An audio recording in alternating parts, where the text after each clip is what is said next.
So as you can imagine, I get a lot through social media, sometimes daily, so it's getting quite a lot. Yeah. What can you do regarding social media abuse? Well, you would need to look at them all in isolation. Everything's very different. So you would report them to the platform, for example, is one thing you can do. You would look towards people like me for sending them letters of claim in accordance with that protocol, the defamation protocol. There's the police. You know, if it does border on what you think is threatening to you or your family, your business, etc., the police can get involved that way. There's, again, depending on the content, might be a misuse of your private information, breach of copyright. There's all sorts of claims that can come off the back of that. So it's literally sitting down with a professional, going through the posts and setting out exactly why we say they're defamatory and it should stop, as well as using those other free avenues, like reporting them to the platform providers and also the police. Okay. That's ultimately what you pay your taxes for, is that sort of protection as well if it goes too far. So use it, yeah. Oh, definitely use it, yeah. It's a free avenue. So what can I get out of this then? What's the sort of compensation that I can search for if I'm receiving this abuse?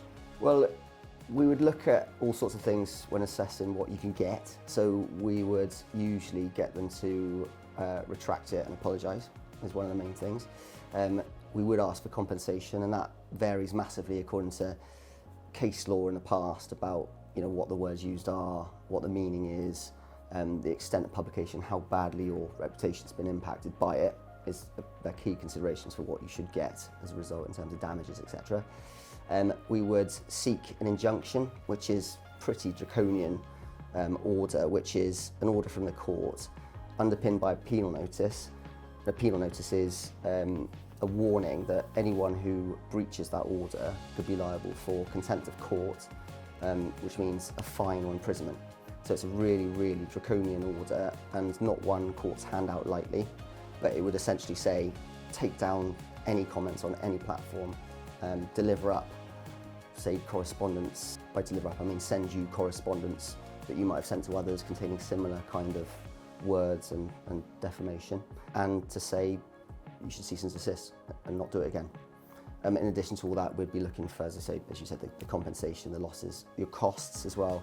In a claim like this, they can be significant, and that's why we need to sit down properly and have a discussion about whether we embark on litigation, because the rule of thumb is if you're successful, you'd recover the bulk of your legal costs, but if you're unsuccessful, you'd have paid your own legal costs up to trial, and then you'd have to pay the other side's legal costs as well.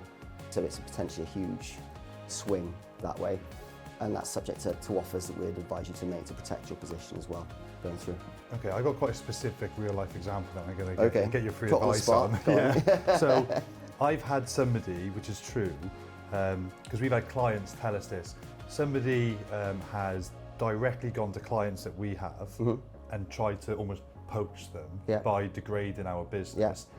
If you can prove that, can you get damages in, say, like from a financial compensation perspective, if you can prove it? Would that be one route? Yeah, it depends on what they're saying.